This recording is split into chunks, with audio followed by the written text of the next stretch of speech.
بچپن میں اسکول میں ہر کسی نے یہ ایک کہانی ضرور سنی ہوگی، اردو میں بھی انگلش میں بھی، جس کا عنوان تھا کہ اتفاق میں برکت ہوتی ہے، یونین از اسٹرینتھ، یا فارمر اینڈ ہز سنس۔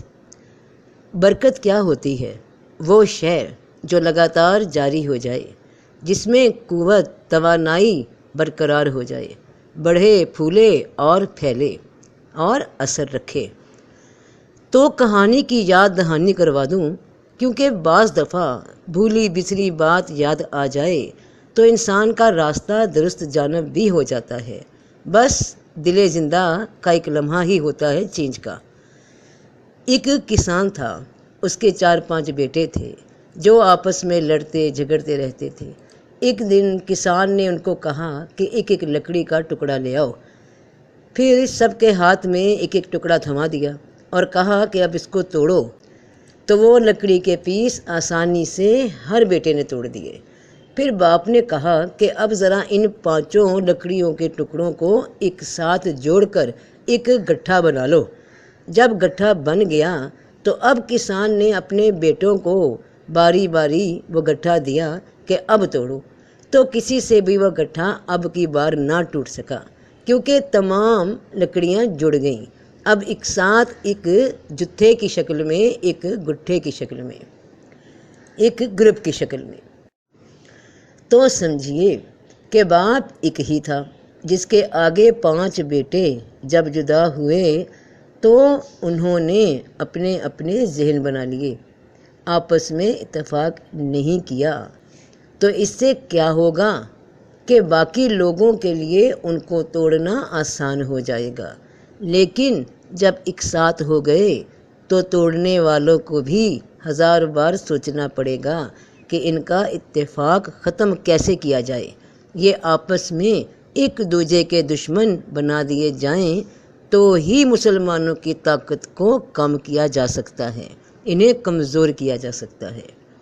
آج 2 سوال ہیں جو ایک بہن نے پوچھا ہے اور دوسرا ایک بھائی نے پوچھا ہے، اور بھائی نے نہ صرف یہ سوال پوچھا ہے بلکہ اتنی شدت سے پوچھا ہے کہ 10-11 بار مختلف ویڈیوز کے کومنٹ میں یہ ایک ہی سوال بار بار پوچھا ہے۔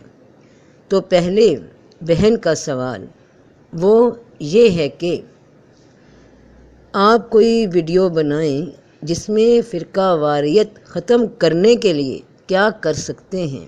ایز مسلمز ہمیں کیا فرض ہے آج کے دور میں، چاہے شیعہ ہوں یا سنی، مانتے تو سب حضور پاک صلی اللہ علیہ وآلہ وسلم کو ہیں، ان کو ہی آخری نبی مانتے ہیں۔ جس کو یہ سمجھ آ جائے وہ کیا کرے، کیونکہ ہماری جنریشن کو تو سمجھ آتا ہے، لیکن ہمارے ایلڈرز، ہمارے بڑے، ان کو سمجھ نہیں آتا۔ They are not ready to accept کہ ان کے علاوہ کوئی مسلمان ہے اور سب کافر ہیں۔ اور اس کے بعد بھائی کا سوال جو بار بار پوچھا گیا وہ ہے کہ آپ کا روحانی سلسلہ کون سا ہے، پلیز رپلائی۔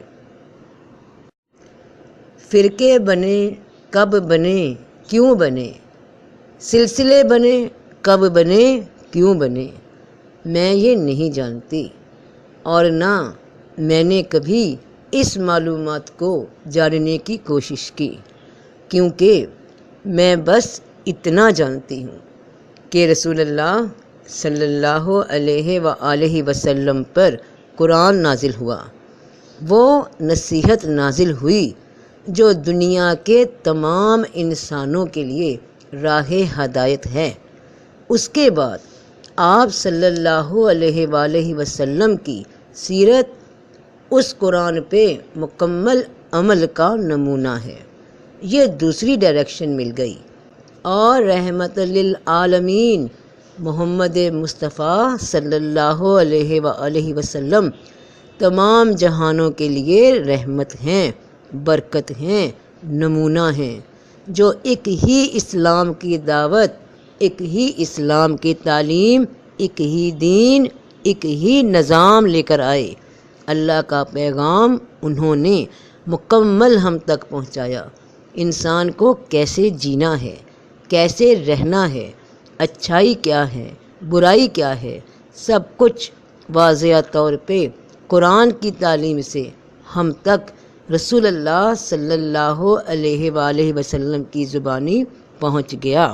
یوں تو سید بھی ہو، مرزا بھی ہو، افغان بھی ہو، تم سبھی کچھ ہو، بتاؤ تو مسلمان بھی ہو۔ فرقہ بندی ہے کہیں اور کہیں ذاتیں ہیں، کیا زمانے میں پنپنے کی یہی باتیں ہیں؟ مجھے آپ میں سے کوئی ایک صرف یہ بتا دے کہ رسول اللہ صلی اللہ علیہ وآلہ وسلم کا تعلق اسلام کے علاوہ، اس دین کے علاوہ کیا کسی مخصوص فرقے سے بھی تھا؟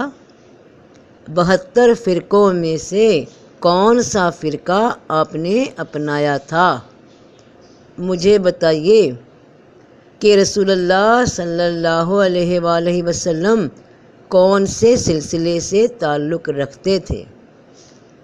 یا یہ بتائیے کہ آپ شیعہ تھے یا سنی تھے؟ یہ شیعہ سنی کیا رسول اللہ صلی اللہ علیہ وآلہ وسلم بتا کر گئے تھے؟ چلیے اس بات کا جواب بھی دیجیے گا۔ پہلے ذرا یہ بتائیے اور اتنا بتا دیجیے کہ آپ صلی اللہ علیہ وآلہ وسلم کے 4 یار، 4 خلیفہ، حضرت ابو بکر صدیق رضی اللہ تعالیٰ عنہ، حضرت عمر رضی اللہ تعالیٰ عنہ، حضرت عثمان رضی اللہ تعالیٰ عنہ، حضرت علی رضی اللہ تعالیٰ عنہ، ان کی خلافت تک ان میں سے بھی کوئی ایسے ہیں جنہوں نے رسول اللہ صلی اللہ علیہ وآلہ وسلم کی وفات کے بعد کوئی فرقہ یا سلسلہ بنایا تھا یا اپنایا تھا؟ ہے جواب؟ ہے کوئی دلیل؟ تو جواب ضرور دیجیے۔ سورہ انعام آیت 159، جنہوں نے اپنے دین کو ٹکڑے ٹکڑے کر دیا اور کئی جماعتیں بن گئے، تیرا ان سے کوئی تعلق نہیں، ان کا کام اللہ ہی کے حوالے ہے، پھر وہی انہیں بتلائے گا جو کچھ وہ کرتے تھے۔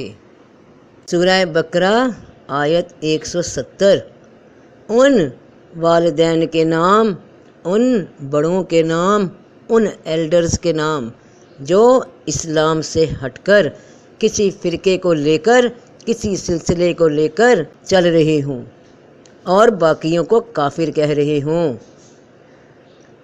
اور جب انہیں کہا جاتا ہے کہ اس کی پیروی کرو جو اللہ نے نازل کیا ہے، جو اس کے رسول اللہ صلی اللہ علیہ وآلہ وسلم لے کر آئے، تو کہتے ہیں بلکہ ہم تو اس کی پیروی کریں گے جس پر ہم نے اپنے باپ دادا کو پایا، کیا اگرچہ ان کے باپ دادا کچھ بھی نہ سمجھتے ہوں اور نہ سیدھی راہ پائی ہو۔ جب میرا رسول صلی اللہ علیہ وآلہ وسلم ایک ہی دین لائے، ایک ہی پیغام لائے، ایک ہی قرآن ان سے ہم تک پہنچا، تو میں اس کے سوا کسی اور فرقے کو، کسی اور سلسلے کو نہیں جانتی۔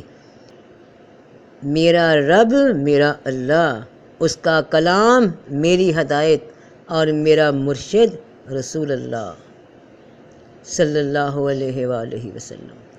فی امان اللہ۔